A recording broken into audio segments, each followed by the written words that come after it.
Quand l'avocat a dit « Tout revient à votre sœur », je n'ai pas bronché. J'avais déjà sursauté 1000 fois auparavant. Cette fois, je me suis contentée de croiser les mains sur mes genoux et de la regarder sourire.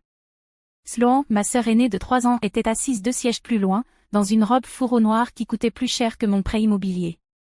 Ses cheveux blonds étaient coiffés en vagues douces, ses ongles peints d'un rose discret, son expression maîtrisée, mais juste assez suffisante pour que je devine la jubilation sous-jacente.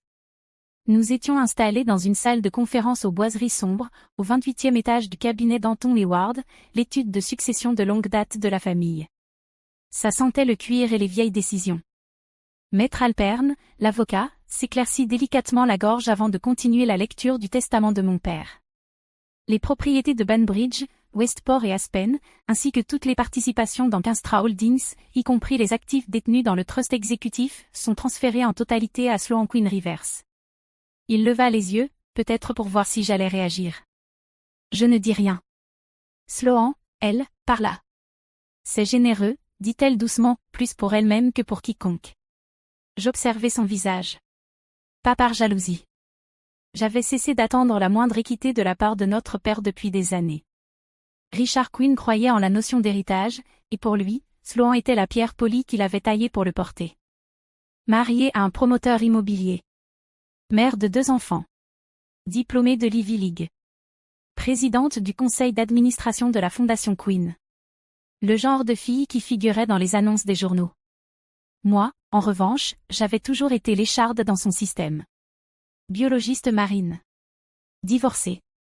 Je vivais seule dans un petit cottage de 2 chambres près de la côte. J'avais quitté son monde de salles de réunion et de dîners stratégiques, et ça, pour lui, c'était une trahison. Maître Alperne s'éclaircit la gorge à nouveau. À mademoiselle Emory Quinn, dit-il. Mon nom, minuscule entre les échos du verre et du silence. Une boîte d'effets personnels ayant appartenu à sa défunte mère, comprenant des albums photos, des journaux intimes manuscrits et quelques pièces de bijoux sélectionnés. Sloan laissa échapper un petit souffle à peine contenu d'amusement. Elle tourna légèrement la tête, juste assez pour parler sans me regarder directement. J'ai toujours pensé que les perles de maman tiraient bien. Quelque chose de simple, pour quelqu'un de terre à terre. Je ne répondis pas. Je tendis simplement la main vers mon sac, me levai, et lissai la jupe de ma robe bleu marine. Avons-nous terminé ici, maître Alperne, demandai-je. Il hocha rapidement la tête. Oui, mademoiselle Quinn. Alors que je me dirigeais vers la porte, j'entendis de nouveau la voix de Sloan, sirupeuse. Emory, si jamais tu as besoin de quoi que ce soit. Kinstra est en pleine expansion. On pourrait avoir un poste pour toi. Quelque chose sur le terrain. Cela me fit m'arrêter, juste une seconde. Je me tournai vers elle et lui offris un petit sourire. Merci, Sloan. Mais je crois que je suis là où je dois être. Dehors, l'air avait le goût de la fin de l'automne, sel, pain, et la dernière teinte dorée des feuilles. Ma mère disait que c'était sa saison préférée. Quand les vieilles choses tombent, et que la terre fait place à autre chose. Je ne rentrai pas directement chez moi. Je pris le long chemin, longeant le rivage, passant devant le vieux phare. Et quand je franchis enfin la porte de mon cottage, je me dirigeai droit vers le dernier tiroir de mon bureau. L'enveloppe était toujours là, celle que ma mère m'avait donnée il y a 2 ans, les mains tremblantes. N'ouvre ceci que lorsque ton père ne sera plus là, avait-elle chuchoté. Il ne l'était plus. Et moi, j'étais prête. L'enveloppe était épaisse, scellée avec un morceau de ruban jauni par le temps, et les bords légèrement jaunis. Mon prénom y était inscrit de la main de ma mère, ferme, élégante, délibérée. Emory. Juste ça. Pas de date. Pas d'explication. Elle me l'avait tendu un après-midi pluvieux, il y a 2 ans, assise sur le porche de cette même maison. Ses mains tremblaient plus que d'habitude. Le cancer faisait déjà son œuvre, discrètement, comme tant de choses dans notre famille. N'ouvre ceci que lorsque ton père sera parti, avait-elle dit, ses doigts pressant l'enveloppe dans les miens comme s'il s'agissait de quelque chose de sacré. Promets-le-moi. Je l'avais promis. Et aujourd'hui était le premier jour où cette promesse ne tenait plus. J'ouvris l'enveloppe lentement, décollant le ruban adhésif comme si me presser risquait d'abîmer son contenu. En haut se trouvait une lettre, écrite à l'encre bleue sur du papier ivoire. La voix de ma mère me revenait à chaque ligne, calme, chaleureuse, un peu triste. Mon très cher Emory. Si tu lis ceci, ton père n'est plus, et je ne suis plus là pour dire tout ce que j'aurais dû crier plus fort, plus tôt. Ton père a bâti Kinstra avec de la pierre et de l'acier, mais il n'a jamais vraiment vu l'océan. Il ne t'a jamais vraiment vu. Ma gorge se serra. Je m'assis au bord du canapé, la lettre tremblant légèrement entre mes mains. Pendant qu'il courait après les marchés, moi, je suivais ton travail, discrètement, au début. Je t'ai vu protéger les côtes, parler dans des conférences, bâtir quelque chose qui comptait. Et pendant qu'il se moquait de tes choix de carrière à table, j'ai commencé à investir. Sous la lettre se trouvaient des dossiers épais. Des documents. Des certificats d'action. Des rapports d'investissement. Des participations dans plus d'une dizaine d'entreprises de technologie durable, dont certaines valaient désormais des centaines de millions. Tout légalement transféré à mon nom au cours de près de 20 ans. Par des manœuvres silencieuses. Par des comptes fantômes. Il n'a jamais posé de questions. Tout cela t'appartient. Chaque action. Chaque dollar. Il ne peut pas y toucher. Sloan non plus. Je clignais des yeux, parcourant des lignes de jargon juridique, toutes signées, certifiées. Mon nom, encore et encore, sous des initiales que je ne reconnaissais pas. Ses avocats. Ses planificateurs. Ses alliés. Elle avait bâti une forteresse sous son nez. Fait en ce que je n'ai pas pu. Parle plus fort qu'on ne me l'a permis. Construis quelque chose de mieux. Et ne laisse plus personne te faire te sentir petit. Je refermai le dossier et m'adossai, fixant le plafond. Les murs de ma maison semblaient bouger. S'élargir, même. Mon téléphone vibra sur la table basse. Un nouveau message de Sloan. Dînons ensemble. Parlons de la suite, pour la famille. Et pour toi. Je regardai l'écran un instant.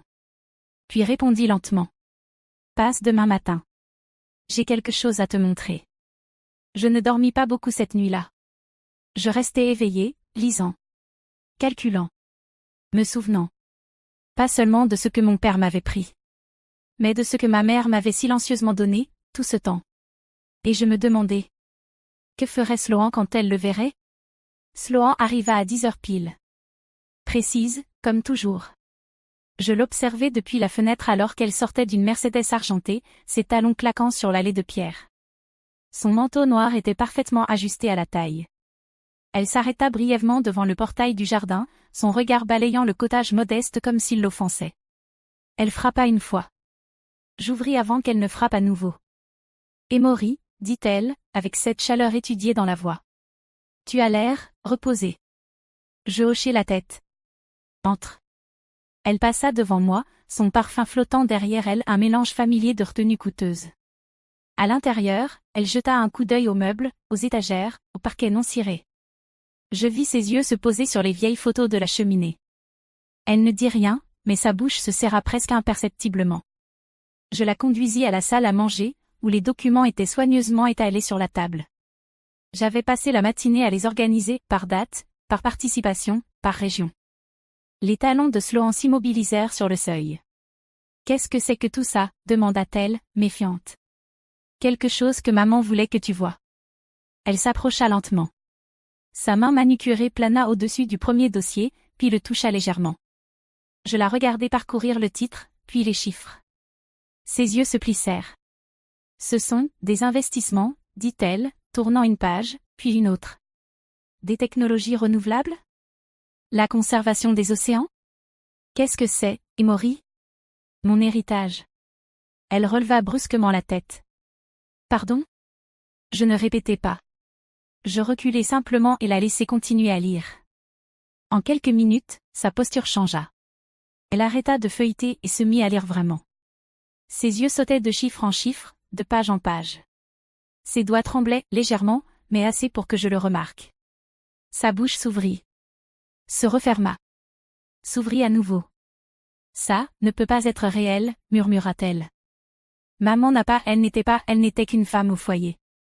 Elle savait exactement ce qu'elle faisait, dis-je doucement. Pendant 20 ans. Le visage de Sloan rougit. Elle prit un des dossiers et fixa la signature notariée. C'est à ton nom, dit-elle. Tout. Elle se tourna lentement vers moi, la mâchoire serrée. Papa n'a jamais rien mentionné de tel. Il ne l'aurait pas permis. Je hochai la tête. C'est pour ça qu'elle ne lui a jamais dit. Silence. Un long silence, pesant.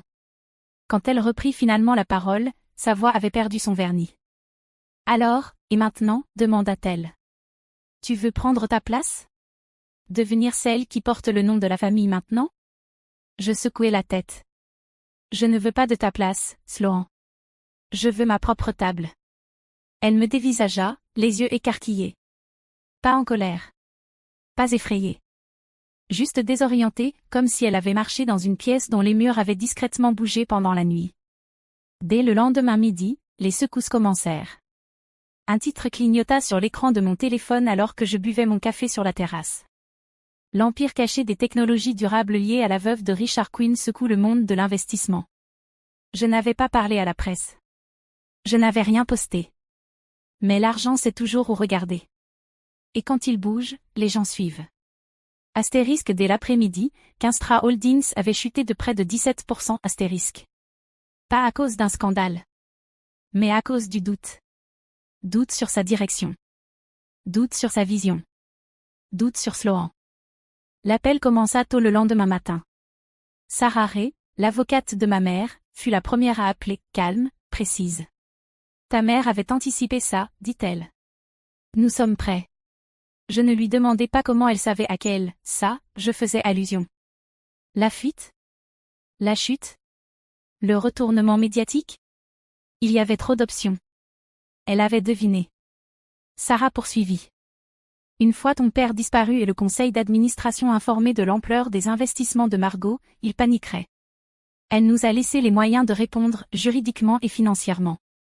Elle planifiait toujours en silence, dis-je. Oui, répondit Sarah. Mais elle jouait sur le long terme. En milieu de semaine, Sloan s'était tue. Je n'avais plus eu de nouvelles depuis le matin où elle avait quitté ma maison, serrant un dossier comme un bouclier qu'elle ne savait pas manier.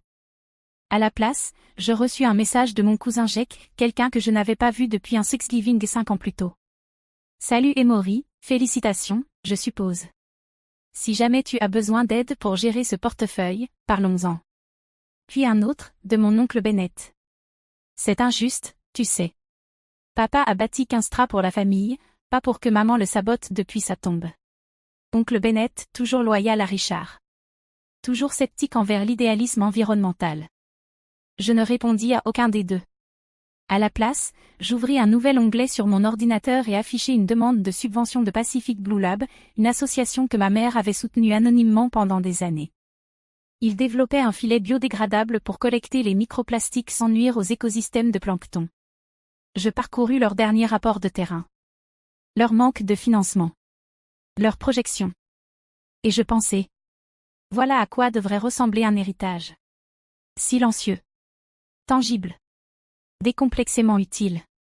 Cet après-midi-là, le conseil d'administration de Kynstra se réunit en urgence. Je n'y étais pas, bien sûr. Mais j'appris plus tard par Sarah, par des murmures en ligne, que plusieurs investisseurs clés avaient exigé un vote de confiance. Pas envers l'entreprise. Envers Sloan. Le même conseil que mon père avait autrefois présidé. Mettait maintenant en doute la fille qu'il avait préparée à lui succéder. Pas à cause de moi.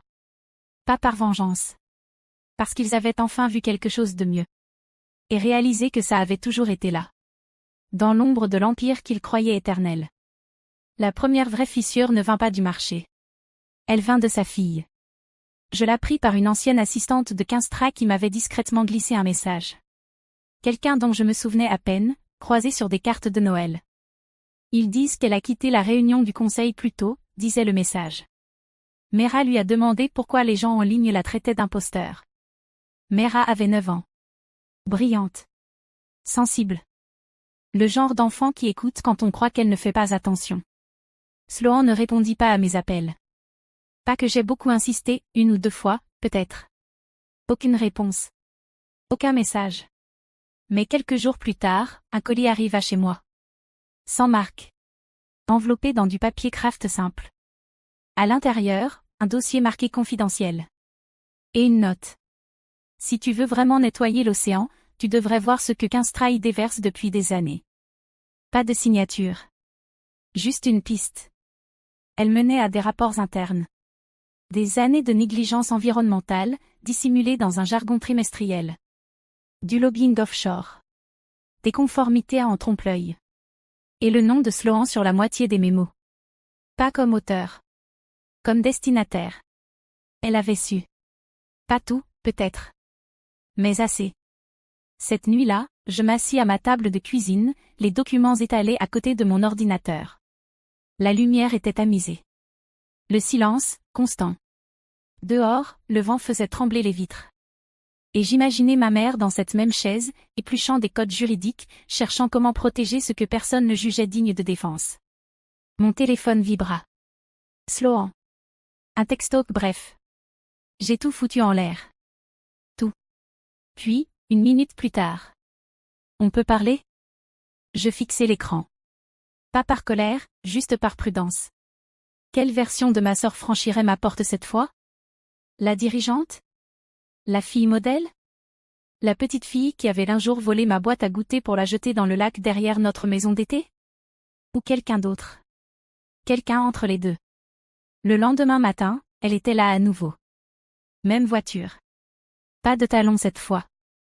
Cheveux tirés en arrière. Visage nu. Elle paraissait plus petite. Comme quelqu'un qui tente de passer inaperçu. J'ai parlé au conseil, dit-elle depuis le seuil. Ils veulent des solutions. Ils veulent une sortie. Je ne dis rien. Ils envisagent de démanteler des pans de Kynstra, ajouta-t-elle. Mais certains proposent une fusion, avec les entreprises de maman. Ça me fit relever la tête. Sa voix se brisa légèrement. Ils pensent que tes participations pourraient être le seul moyen de sauver ce qui reste. Je l'observai attentivement, non par méchanceté, mais parce que pour la première fois de ma vie, je ne savais pas ce qu'elle allait faire. Sloan revint 2 jours plus tard. Cette fois, elle n'attendit pas d'être invitée. Elle franchit le seuil comme quelqu'un portant du feu. Il convoque une réunion d'urgence, annonça-t-elle. Demain. Je posai ma tasse. Pourquoi? La fuite des investisseurs? Le retour de bâton écologique? Il réexamine le poste de PDG. Sa bouche se fit fine comme une ligne. Le mien? J'acquiesçai lentement. Il devrait. Ses yeux se plissèrent.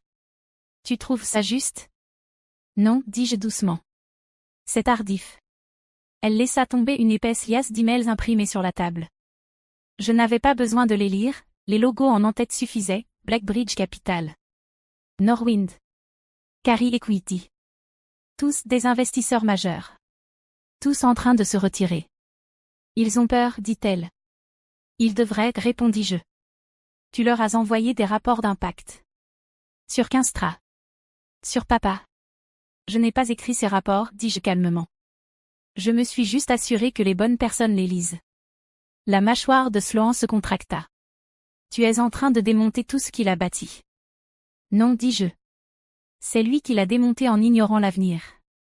Elle s'assit, lourdement. Pour la première fois, elle n'avait plus l'air de quelqu'un en contrôle. Elle ressemblait à quelqu'un cherchant le sol sous ses pieds. J'avais 12 ans quand papa m'a dit que je dirigerais l'entreprise, murmura-t-elle, regardant ses mains. Il disait que je devais être plus vive que les garçons. Plus froide, aussi. J'attendis. Je pensais, qu'en faisant ce qu'il disait, je resterais en sécurité. Tu n'étais pas en sécurité, dis-je. Tu étais obéissante. Elle ne contesta pas. La pièce s'installa dans un calme que je n'avais pas connu depuis des années. Puis elle leva les yeux, le regard à vif. On pourrait les fusionner, proposa-t-elle. Tes entreprises. Les actifs de maman. Mon infrastructure. On pourrait transformer Kynstra en autre chose. Je secouai la tête. Ce n'est pas ce que voulait maman. Elle voulait du changement. De la clarté. Et tu ne vois clair que maintenant que ton siège est en feu. Sloan tressaillit. Et pendant un instant, juste un instant, je vis l'enfant qu'elle avait été. Pas la star de la pièce scolaire. Pas l'héritière parfaite que papa exhibait en conseil d'administration. L'enfant qui se glissait dans mon lit pendant les orages parce que j'étais la seule à ne pas lui dire d'arrêter de pleurer. Ne me fais pas ça, chuchota-t-elle. Je ne te fais rien, dis-je. Tu ne peux juste plus l'empêcher. Le lendemain matin, le titre tomba. Le conseil de Kynstra destitue Sloan Quinn Rivers de son poste de PDG face à l'exode des investisseurs. Je lus l'article en silence, puis fermai l'onglet. Dehors, le vent se levait, un avant-goût d'hiver dans l'air. Pas encore mordant, mais tranchant. Je ne lui envoyais pas de message. Je ne triomphais pas. À la place, j'ouvris ma boîte mail, cliquai sur le brouillon que j'affinais depuis des semaines, et appuyai sur envoyer. Ah, conseil d'administration du consortium Pacific Blue. Objet, projet Margot, proposition de lancement complet. Commençons. 3 semaines après la destitution de Sloan, Sarah Reyes apparut à mon bureau avec une fine enveloppe blanche. Elle a laissé une dernière lettre, dit Sarah en la posant délicatement sur mon bureau. Ta mère m'a demandé de la garder jusqu'à ce qu'une condition soit remplie. Je haussai un sourcil. Quelle condition? Sarah eut un petit sourire entendu. Elle croyait que Sloan pourrait changer. J'attendis que le bureau soit vide avant d'ouvrir l'enveloppe. L'écriture à l'intérieur était reconnaissable entre mille, calme, arrondie, familière. Ma chère Emory. Si tu lis ces mots, c'est que quelque chose a changé. Peut-être pas dans les actes de Sloan, mais dans son regard. Si elle a hésité, trébuché, ou adouci son cœur ne serait-ce qu'un instant. Alors je veux que tu considères ceci. Ta sœur a été élevée dans le monde de ton père. On lui a appris à obéir, à impressionner, à gagner. Mais personne ne lui a montré comment se sentir en sécurité dans sa propre peau. Je sais qu'elle t'a blessé. Je sais qu'elle a facilité son indifférence envers toi. Mais ce n'était pas de la force. C'était de la peur avec une meilleure posture. J'ai créé un fonds séparé. Il est modeste comparé au reste, mais sa mission est claire. Éducation. Sensibilisation. Culture environnementale. Si et seulement si tu crois qu'elle est prête. Je veux que tu lui en confies la direction. Non parce qu'elle mérite le pardon. Mais parce que parfois, la chose la plus radicale que nous puissions faire est d'offrir à quelqu'un la chance de devenir meilleur. Elle est ta sœur, Emory. Elle ne l'a peut-être pas toujours été. Mais elle pourrait encore le devenir. Il n'y avait pas de signature. Juste cette dernière ligne. Je pliai soigneusement la lettre et la glissai dans son enveloppe. Dehors, l'océan s'agita gris-bleu sous un soleil pâle. Je pensais à toutes les façons dont les gens tentent de réécrire l'histoire de qui ils sont.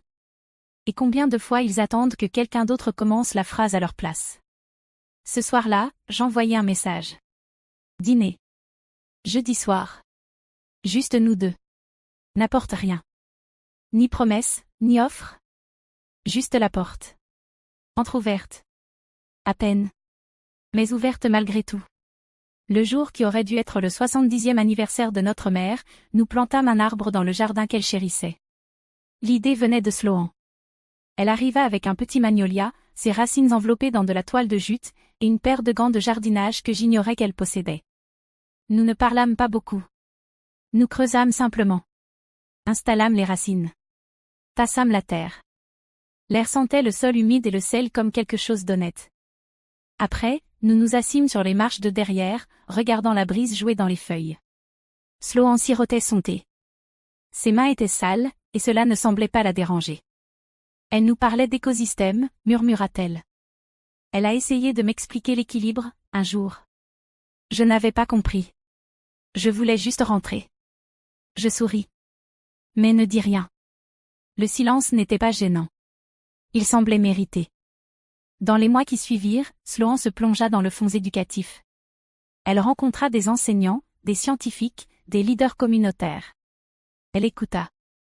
Posa des questions. Parfois trop. Il y eut des faux pas. Un événement dépassa le budget. Un autre fut annulé par manque d'organisation.